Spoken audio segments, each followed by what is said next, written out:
Bonjour tout le monde. Salut! Salut! Aujourd'hui, on s'intéresse au texte argumentatif philosophique.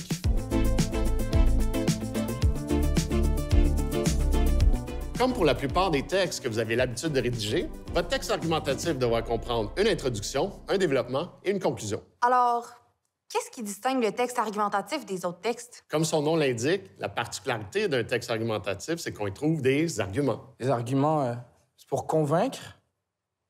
On peut dire que oui, mais pas n'importe comment. Il ne s'agit pas de convaincre par tous les moyens, mais bien de défendre rationnellement une position ou une idée qu'on appelle thèse. Et dans le cas d'un texte argumentatif philosophique, qu'on peut aussi appeler dissertation, cette thèse sera en réponse à une question philosophique. Ah, une thèse, c'est le sujet du texte. De quoi ça parle? Non.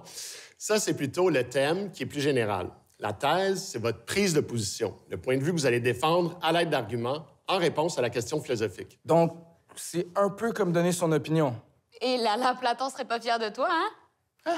Et c'est vrai. En général, les philosophes se méfient du mot opinion qui a un caractère trop spontané, pas assez réfléchi. C'est pourquoi on préfère généralement parler de prise de position ou de réponse à une question de départ. Un texte argumentatif philosophique va donc être bien différent d'un texte d'opinion, comme une lettre envoyée aux journaux ou un statut sur les réseaux sociaux.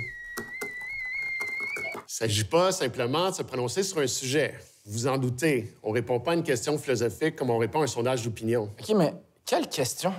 Je pense que ça s'en vient. Par exemple, si je pose la question « Sommes-nous moralement responsables de nos actes? » Quelqu'un veut proposer une thèse? On est responsable de nos actes.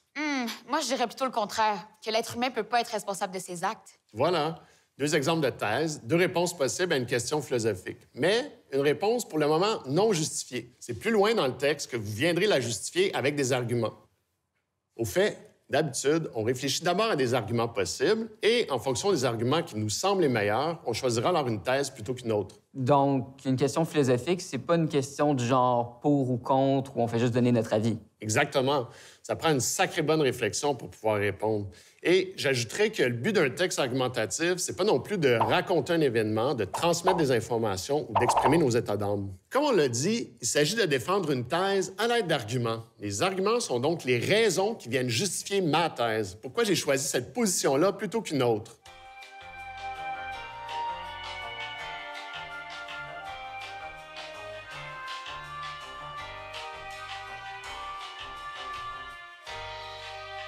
Mais avant de se lancer dans la défense argumentée de notre thèse, une étape cruciale s'impose. Laquelle? Il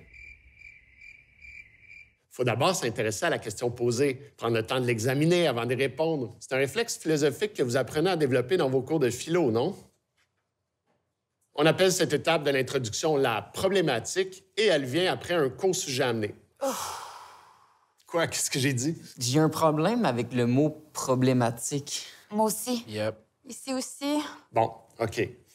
Une question philosophique, c'est complexe. On ne peut pas y répondre en claquant des doigts, vous le savez ça. Elle est complexe parce qu'elle comporte des enjeux que la problématique permet justement de faire ressortir. Qu'est-ce qui fait que cette question mérite d'être posée? C'est à vous de montrer la pertinence et la richesse de la question avant de prendre position. Par les arguments qu'on formule pour défendre notre thèse? Tu vas trop vite. Comme je le disais, avant de prendre position et d'argumenter, vous devez d'abord travailler votre question en rédigeant une problématique. Pour partir du bon pied, c'est important de comprendre de quoi il s'agit. Si après cette courte introduction, vous voulez en savoir plus sur la problématique, visionnez la capsule sur ce sujet. Pour l'instant, prenons l'exemple suivant. Sommes-nous moralement responsables de nos actes? Pouvez-vous identifier des enjeux, c'est-à-dire des problèmes, des difficultés, des sous-entendus ou des conséquences qui sont implicites dans la question et qu'il faudrait faire surgir avant de formuler notre thèse? Ben, j'imagine que ça dépend de la situation. Ouais, par exemple, si je suis forcé de faire quelque chose, je peux pas vraiment en être tenu responsable. Est-ce que tu veux dire qu'il faut être libre pour être responsable? Me semble que j'ai vu dans mon cours de philo que seuls les êtres possédant la raison pouvaient être dits libres. Ouais, mais est-ce que c'est toujours la raison qui nous guide? Voilà. Problématiser, c'est justement choisir sous quel angle on va aborder la question. Par exemple, selon ce que vous venez de dire, ça pourrait être intéressant de voir ce qu'implique ou sous-entend le concept de responsabilité, comme une certaine forme de liberté ou d'autonomie, qui va faire en sorte qu'on peut répondre moralement de nos actes. OK.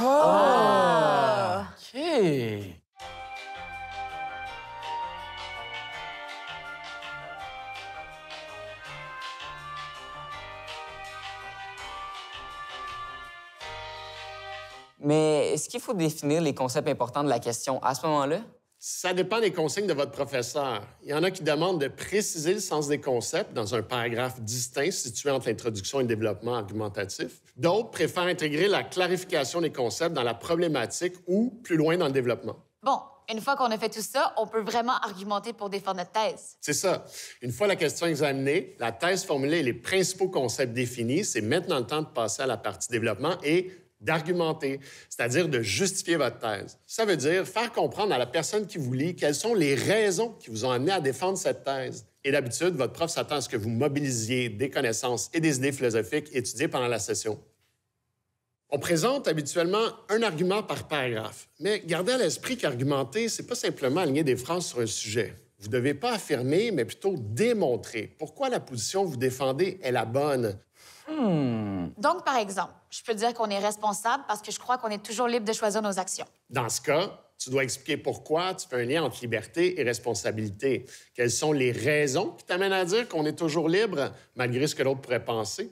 Et en quoi cela fait en sorte qu'on est moralement responsable de nos actions? Pour en savoir plus sur l'argumentation, vous pouvez consulter la capsule qui porte spécifiquement là-dessus et qui s'intitule L'argumentation. Mais là, on peut pas on dire est dans le champ, voyons, là, vous comprenez pas. On a une conscience Et la responsabilité... les conséquences à nos actions. C'est pas la même chose. Je me lève le matin, je suis pas... OK. Vous êtes bien parti. Vous voyez qu'une question philosophique n'est jamais évidente, hein? Il y a toujours matière à controverse et à interprétation, donc plusieurs possibilités de thèse et d'arguments.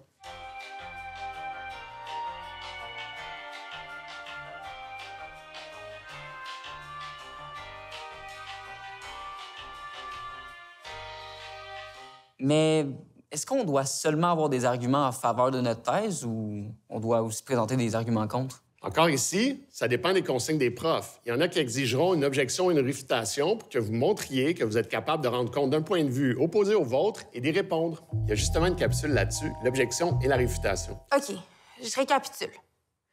Le texte argumentatif philosophique, c'est pas un texte d'opinion. Il faut d'abord examiner la question, ensuite se positionner avec notre thèse, puis argumenter en essayant d'intégrer des notions ou des idées philosophiques vues en classe. Wow. Pas trop vite. Fait que dans l'intro, il y a la question de départ, la problématique, il y a la thèse, des fois des définitions, puis dans le développement, on argumente. C'est ça? Oui. Et si j'ai bien compris, argumenter, ça veut dire justifier notre thèse. Finalement, dans la conclusion, je suppose qu'on rappelle notre thèse, qu'on résume nos arguments, puis qu'on termine par une ouverture ou une relance. Et voilà. Compris. Mais si tous ces éléments font partie d'un texte argumentatif, les demandes des profs peuvent varier. En cas de doute, rappelez-vous qu'il est important de toujours respecter les consignes méthodologiques de votre prof. Et n'oubliez pas de faire un plan avant de vous lancer dans l'écriture de votre texte. Ça vous aidera à mettre de l'ordre dans vos idées. Bonne rédaction. Salut! Ciao!